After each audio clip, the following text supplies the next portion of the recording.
Hi, I'm Mike Reynolds, a senior reporter covering the media industry with S&P Global Market Intelligence Tech, Media, and Telecom News Team. Welcome to MediaTalk, a podcast hosted by S&P Global, wherein the news and research staff explore issues in the ever-evolving media landscape. Today, I'm joined by Brian Bacon. Brian is a research analyst on the Consumer Insights team with the Kagan Media Research Group. He's responsible for fielding and processing the results from the Media Census U.S. online consumer surveys. How are we doing today, Brian? Hey, Mike, I'm doing great. Thanks for having me. Brian, we appreciate you joining us again on Media Talk. Last time Brian was our guest, we discussed some of the findings from Kagan's Consumer Insights about the U.S. online video world overall, as well as some of the specific content genre choices by subscribers to top VOD services like Netflix and Disney+. We also talked a little bit about sports. Today, we're going to be more focused on the latter in three different segments: professional sports viewing by U.S. TV markets in 25, the importance of sports to SVOD services, and the top U.S. pro sports teams this year. We're going to start with the sports viewing, but before we do, Brian, can you give our listeners a sense about how the Consumer Insights survey come together and data collection? Sure thing. We field several online surveys throughout the year, including spring and fall in the U.S., Europe, which is actually in the field right now, in the UK, France, Germany, Italy, Poland, and Sweden. And then we also run our Asia survey in Q2. That's in South Korea, India, and China. But the majority of my work is focused on the Media Census survey, as you said, which is fielded in both Q1 and now we've also been doing Q3 for the past 2 years. For each year, we do that. These surveys have a much larger sample size, which allows us to drill down to more specific sets of respondents. For instance, the TV market stuff that we'll be getting into. And the sports content that we'll be covering today, I used the results from our Q3 Media Census survey, which had 13,500 respondents. Yeah, Q3 and start of Q4 are the busiest times of the sports here in the States, so that's really good. Brian, I read your piece on the sports TV viewing, a lot of interesting stuff here. But before we get into the specifics about the 7 leagues you guys looked at, can you tell us which markets are home to the most average professional sports team watchers overall? Yeah, Dallas, Buffalo, and Cincinnati had the largest share of respondents viewing professional sports. They were all at 79%. The NFL is the main driver for most of those. For example, in Buffalo, 71% of respondents said they watched NFL games. So that leaves 8% that watch sports, but not the NFL. Sabres aren't too good. Sorry. All right. What about fans watching in-market teams versus those that play elsewhere? Yeah, local teams tend to dominate, but it isn't always the case. If you look at LA, they've got 2 NFL teams that moved there almost a decade ago, but the respondents are split in that market. 29% are a fan of the Rams or Chargers. 23% are a fan of an out-of-market team. A lot of transitory folks over that way too, so that's not so surprising. I think there's also a cool stat about pro team viewing in one of college sports hotbeds. Columbus, Ohio, they don't have an NFL franchise, but 61% of respondents in that market said they watched NFL games. And that was a larger share than over half of the markets that do have a team. All right. Well, let's stay with the NFL, which from a viewing standpoint is by far the most popular sport here in the U.S. What did your survey respondents say here? Kansas City took the top spot. 72% of respondents in that market indicated they watched NFL games. Buffalo was right behind, like I mentioned before, 71%. It's not much of a surprise given the success those teams have had over the past several years. On the NBA front, I was somewhat surprised, but not really, given that one team that's doing well is really playing well on the court, and the other, I was a little surprised because they're not doing so well. Brian, can you talk a little bit about NBA viewing? Yeah, so NBA viewing dropped in San Antonio from 45% in 24 to 38% in 25. And we chalked that up to the Spurs had a rough end of last season, especially with Victor Wembanyama out with injury. But also some of this comes down to timing for when the survey is fielded. It's missed that early part of the season where everybody was talking about him and how great they were doing. So maybe the viewing would have bumped back up. Sure. And then you've got Houston and Memphis. They had the largest shares of respondents indicating they watched NBA games. And I was figuring that's due to the Rockets. They went from, 11th to 2nd in the West. And then the Grizzlies also made a big jump from 13th to 8th. So I chalked it up to that. Okay. So on-court performance and timing, that makes sense. All right. Mhm. Let's move from the NBA to my second favorite sport, the MLB. What are some of the things your survey uncovered about baseball? Yeah, the A's are in a tricky situation. They're waiting for their new stadium to be built out in Las Vegas. And right now they're in Sacramento. And viewership for MLB games grew from 31% to 41%. So there is some audience that's there. There's a bit of a bump. But Philadelphia took the top spot, 50%. I'm figuring that people just like watching Kyle Schwarber hit bombs every game.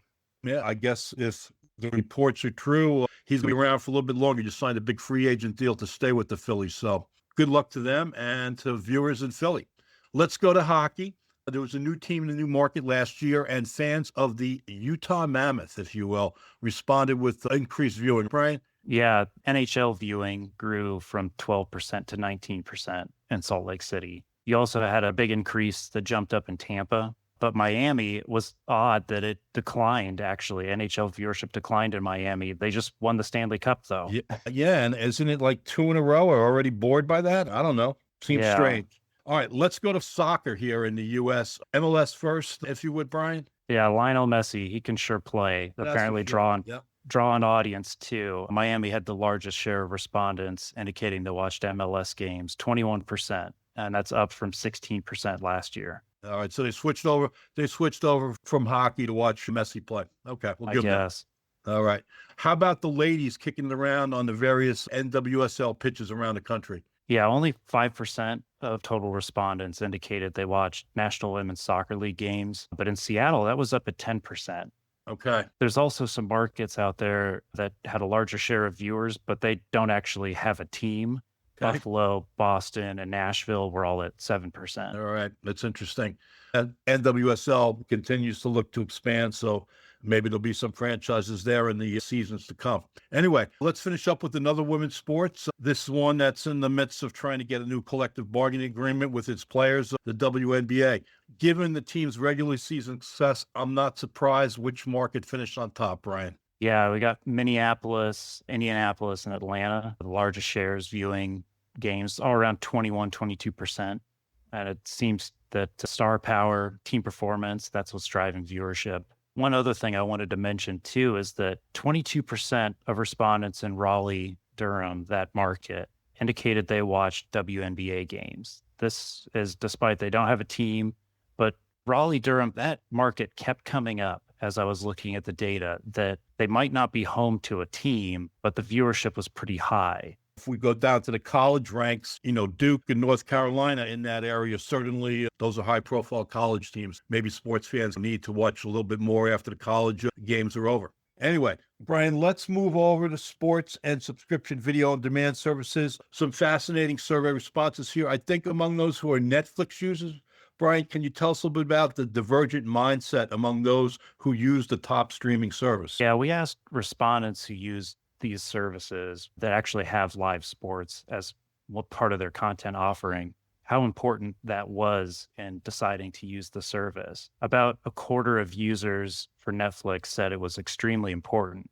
but about the same amount said it wasn't important at all. Netflix are growing their sports portfolio, but it's not as big as some of the others. They've got WWE Raw franchise. They got a couple of games on Christmas. They're going to have the World Baseball Classic rights in Japan. They got Home Run Derby and opening day in MLB. And I guess they'll have the Women's World Cup in 27 and 31 here in the States. But if I think of Netflix, I'm not thinking sports first. Yeah, it strikes me as an eclectic selection of sports content. It probably has something to do with the results that we get from the survey. If you don't want to miss an NFL game on Christmas or next year, the Field of Dreams game, you might decide to subscribe just for that. But what if you're willing to skip those, even if you're a baseball or a football fan? Yeah. All right. Let's go over to NBCU's Peacock, where sports is very important. They have more live sports, in many cases replicating the top ones on NBC Sports. Brian, what did you find out about with Peacock? Yeah, it's just like with Netflix. Live sports is just part of the content offering, and users are going to be split on how important that was and their decision to use the service. NHL viewers were the most likely to indicate the sports was extremely important and their decision to use Peacock. That was up at 31%. But Peacock's NHL games are actually only limited to just a few markets where they have an NBC regional sports network. Interesting. I'm wondering, again, given the survey numbers, maybe Comcast NBC executives wouldn't be so happy. Given I mentioned a few sports, they also have the Winter and Summer Olympics.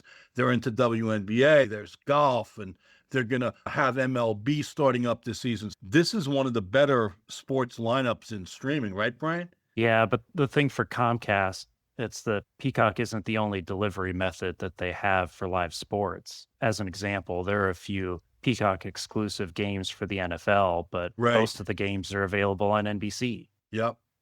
I think the other side of this, as you guys got the survey results back, there are a significant percentage of SVOD users overall who don't deem live sports to be a significant consideration. That makes sense to me, given that most of them are started as generally entertainment-oriented services. I think part of the problem for SVOD services is that they know sports is an important content type to have. They either have a limited offering or the live games are available on other sources, like we've talked about. Take Apple TV, for example. They have Friday Night Baseball, but I have a feeling subscribers are more likely to be signing up to watch Severance, even if they're a baseball fan. Yeah, I would tend to agree. Your survey also looks at the difference among those who value sports relative to the number of SVOD services they subscribe to. As expected, perhaps, avid fans of pro sports leagues were much more likely than casual fans to indicate that live sports were extremely important in their decision to use the services that offer live games. NFL in particular, Brian, can you talk about that? Yeah, I wasn't too surprised by these results. Some people will subscribe to a service just to watch certain live sports. My wife, for example, is willing to subscribe to any number of services just to watch an NFL game, but I wouldn't. I would just pass. Roger Goodell loves your wife. Yeah. As for the number of services used, if someone is only using Netflix, I doubt that the reason was just for a couple of NFL games on Christmas. However, if you use several services, you might pick up another one just for sports. There's a big divide between the people that are just using one versus a lot. And there's a lot of different considerations that go into it. About a quarter of NFL viewers indicated live sports was extremely important across the services that have live games. I've already touched on the importance of sports on Peacock among NHL viewers. And then the thing that we should note, though, is that when we asked respondents about that, that was about all sports that are covered on this particular service, not specific to that league. All right. Finally, we're going to just look at some of the data you guys analyzed from survey respondents about their top pro teams across the 7 leagues. Brian, what were you guys asking here in particular? Yeah, so in that article, we looked at the franchises respondents indicated they or someone in their household was a fan of across all these leagues that we've surveyed to see which were the most widely selected. All right. Let's talk some of the top line stuff here first. The top 10 sports club among Americans, at least those surveyed by Kagan, are? So we got the Chiefs, Cowboys, Lakers, Eagles, Yankees, Packers, Warriors, Steelers, Bears, and Celtics. So that's 6 NFL teams, 3 NBA teams, and 1 MLB team for the top 10. Okay. I'm not surprised by most of it. In the U.S., it's the NFL's world, and we just all happen to live in it. Chiefs, as we discussed, have been the most successful team since 2020. They've appeared in 5 and won 3 Super Bowls.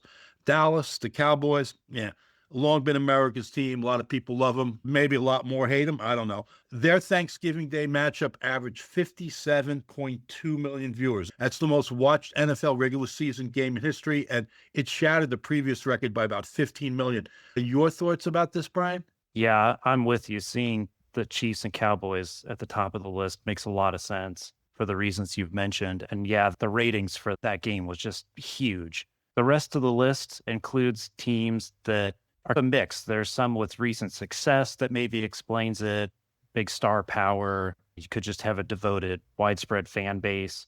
There's a lot of different reasons that could go into those. I've lived in the New York metro area all my life. I'm glad to see that my Yankees were the top MLB team and 5th overall in the survey. You and I talked about this before, though. Where are the Dodgers?